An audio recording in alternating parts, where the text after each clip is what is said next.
2026 சட்டப்பேரவை தேர்தல் களத்தில் விஜயின் தமிழக வெற்றிக் கழகம் திருப்புமுனையை ஏற்படுத்தும் கட்சியாக பார்க்கப்படுகிறது. தனது முதல் மாநாட்டிலேயே கூட்டணி கட்சிகளுக்கு ஆட்சியில் பங்கு எனும் அதிரடி ஆஃபரை வெளியிட்டார் விஜய். இது திமுக, அதிமுகவுக்கு மாற்றாக ஒரு மெகா கூட்டணிக்கு வழிவகுக்கும் என எதிர்பார்க்கப்பட்டது. குறிப்பாக காங்கிரஸ் தங்களை நோக்கி வரும் என விஜய் நம்பினார். ஆனால் யதார்த்தம் வேறாக அமைந்தது.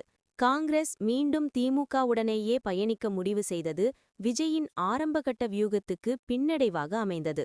அதிகார பகிர்வு எனும் துருப்புச்சீட்டு கையில் இருந்தும் ஒரு தேர்தலை கூட சந்திக்காத தவேகாவின் வாக்கு வங்கி மற்றும் எதிர்காலம் குறித்த ஐயப்பாட்டால் மற்ற கட்சிகள் தவேகா பக்கம் தலை வைக்க தயங்கின.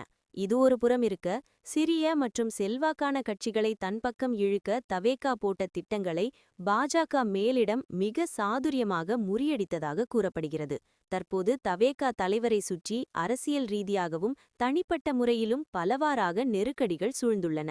கரூர் கூட்ட நெரிசல் வழக்கு தொடர்பான சிபிஐ விசாரணை, ஜனநாயகன் பட வெளியீட்டு சிக்கல்கள் மற்றும் குடும்ப விவகாரங்கள் என விஜய் கடுமையான அழுத்தத்தில் இருக்கிறார். அதே சமயம் தவேகா தனித்து போட்டியிட்டால் அது வாக்கு பிரிப்புக்கு வழிவகுத்து இறுதியில் திமுக கூட்டணிக்கே சாதகமாக முடியும் என்பதை பாஜகவும் நன்கு உணர்ந்துள்ளது. இதனை பயன்படுத்திக் கொண்டு தவேகாவை தங்கள் பக்கம் இழுக்க பாஜக தீவிரமாக காய் நகர்த்தி வருகிறது.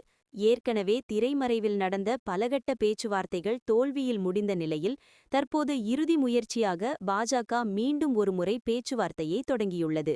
இந்த சூழலில்தான் பாஜகவுடன் கூட்டணி அமைக்கலாமா என்ற யோசனை விஜய் தரப்புக்கும் வந்திருப்பதாக தகவல்கள் கசிகின்றன. இதுகுறித்து விவாதிக்க நேற்று தவேகா மாவட்ட செயலாளர்களுடன் ஆன்லைன் வாயிலாக அவசர ஆலோசனை நடத்தினார் பொதுச் செயலாளர் ஆனந்த்.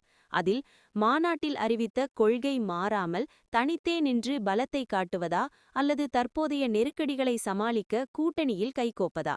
ஒருவேளை பாஜகவுடன் கூட்டணி அமைத்தால் ஏற்கனவே அவர்களை கொள்கை எதிரி என்று அறிவித்ததற்கு பொதுமக்களிடம் என்ன பதில் சொல்வது என்பது குறித்தெல்லாம் பலவாறு ஆலோசனைகள் மேற்கொள்ளப்பட்டதாக தெரிகிறது.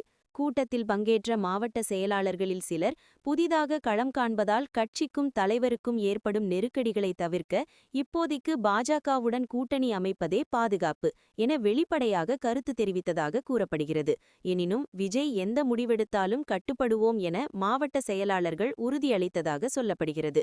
இப்படியான சூழலில் கரூர் கூட்ட நெரிசல் வழக்கு தொடர்பான சிபிஐ விசாரணைக்கு இன்று மார்ச் 14 விஜய் டெல்லி செல்கிறார்.